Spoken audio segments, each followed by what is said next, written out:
na? Ano na? Ano nangyari?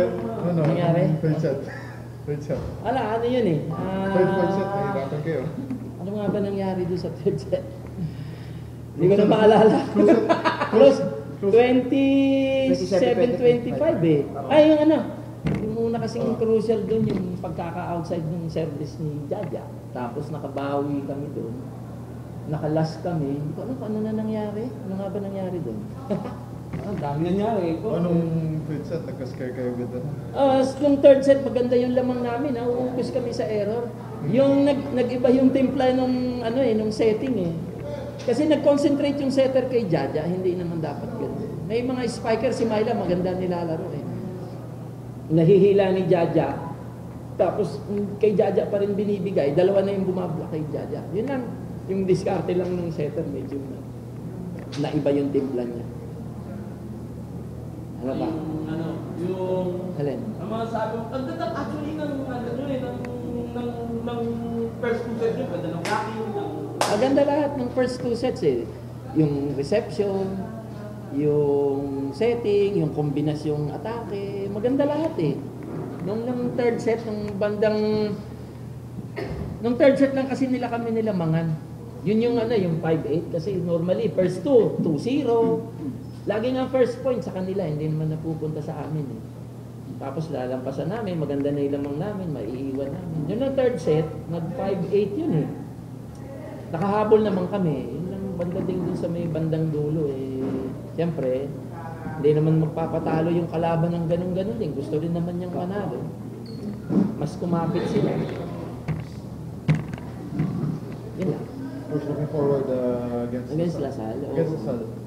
Twice to beat advantage sila. Oo. Sa semis. Siyempre, paghahandaan natin yan. Malakas yung team na yan. Hindi naman yan yung team na hindi naman magiging number 2 yan kung hindi naman din malakas yan. Kasi yung spirit nila, sanay sila sa ganitong laban eh. Championship, mga ganyan. Sanay yung sanay yung Lasal dyan. So, psychologically, malakas yung mga yan. Yun lang, so tingnan natin kung anong mangyayari. Sana mapunta sa amin yung breaks of the game sa pagdating sa laban namin ng Lasal. Pero it will be a very, very tough battle for us. Because you are fighting against a strong team, tapos twice to beat pa siya. So talagang kailangan namin mag-prepare. Marami kaming dapat magandaan, marami kaming dapat ayusin. Before you kept on stressing na you have to maximize Jaja. Yeah. But then today, si Joel Singh and Myra Pablo Jorel siguro medyo nagganon-ganon si Jorel. Dito sa fourth set, may time na talagang hindi na siya nakakapag-isip, nanggigigil na siya eh. Kasi ang dami niyang block. To the point na yung sumunod na set sa kanya, wala nang blocker, pero ang palo niya, pa-check. Hindi na kasi nakakapag-isip, nanggigigil na eh. Yun yung inaalis natin sa kanila. Kasi sila, ayaw nilang mag-block. May coverage naman eh. Hindi mo rin maaalis mga babae pag naglalaro yan. I have specific instruction doon sa setter.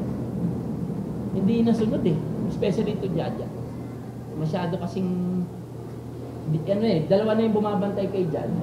I was instructing them to move Jaja away from these two blocks. Eh, ganun pa rin ang ganun eh. Kaya napagbablock si Jaja. Mababa yung isinis eh. So, pag makikita mo naman sa mata nila na medyo biglang nagseryoso, ang hirap awatin. Kikinig naman pag time out. So, mabuti na lang bumabor sa amin yung huling ikot na yun. Kasi kung pumasok yun, ang hirap. Buong-buo na yung loob ng mga spikers nila eh. Medyo kami bumababa. Siyempre, sinasabi ko lang sa kanila, lamang tayo sa set. Can afford to lose that set. May isa pa kami. Sila they cannot. So dapat sila yung pressure, hindi kami. Coach, kamusta injury ni Myra Pablo? Naman, nakabalik eh. Lang yan, nabigla, parang ewan ko nangyari daw. Hindi, ewan ko kung ano nangyari. Parang tatanungin ko siya eh, parang natapilok na ewan eh. Kasi makikita mo, nung aabutan niya, biglang umiksi yung isang takpak. Parang siyempre, rubber yan eh. Parang tumapit yung pag-tip ko, baka tumapit yung paa. Na gano'n. Kaya natapilok. Coach, Lasal, sa Wednesday. Oo nga eh. Anong nyo? Kasi Wala, siyempre, paghahanda natin. Ang hirap kasi hindi naman, sabi ko nga, hindi naman magiging number 2 yung Lasal kung hindi malakas yun, di ba? Kaya siyempre, kailangan naming mag-ensayo pa ng matindi. Kasi yung setter ng Lasal, okay, kargang-kargan niya yung mga spikers niya. Coach, ano meron sa inyo team nyo na to, na wala doon sa Ateneo teams nyo before? Tingin nyo, magkiki sa inyo para maging advantage nyo sa next season, this time around? Ang hirap sagutin niya. Kasi pare, kasi we always, when you talk about Ateneo, we started from scratch. I started from scratch. So, binild mo yan eh. Ito kasing team na ito, pumasok ako dyan, January na, may sistema sila. Binabaliktad ko ngayon yung sistema na yun. Na minsan pagka dikit na yung laban, lumalabas uli yung ganung laro nila eh. Lumalabas eh. Kaya, ang hirap, napapalitan na eh, maayos na eh. So, minsan pagka nababalik sila dun sa dati. Mahirap i-compare. Hayaan na lang natin yung Ateneo nandyan na. Ano yung dati na sinasabi? Hmm? Ano yung dati? Sistema nila. Sistema sa pagdepensa. Iba-iba kasi yan eh. Meron akong ibang sistema sa pagdepensa. Sa play. Dati wala naman silang play. Wait, open lang yung play nila. Yung as simple as that. Ngayon, meron ng kombinasyon. Doon ang hirap i-implement kasi hindi naman mga bata yan na tinuturuan ng mga bagong technique. Yung iba dyan kasi, almost gagraduate na, third year, fourth year na iba, fifth year na nga yung iba. Tapos sasabihin mo, ito na tayo ngayon. Siyempre, malilito rin yung mga yan. So may allowance ako doon sa ganun. Pero nakuha nila kaagad eh. Hindi man 100%, pero at least, sabihin na natin 85 to 90% nandoon na sila eh. Konting-konti na lang. Kaso nga, nandito na tayo sa dulo eh. Wala nang choice, they have to do it now. Kaya sabi ko nga, lahat ng laro namin, championship na yan. Ano na yan? Do or die kami riyan. One miss, you die. Patay kami. Out kami. Parang gano'n. And Lasal can afford to lose once. Kami, he cannot afford. So we have to play talaga. Championship. Parang ginawa ng Ateneo last year. Galing din sila sa ganitong sitwasyon eh. Number 1 yung Lasal, walang talo. So gapang sila papunta sa taas. Hindi naman masamang mangarap. Libre naman pa. Malay mo.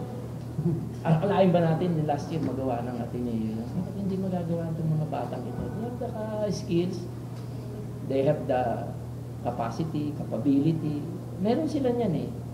Just have to tell them na kaya nyo yan.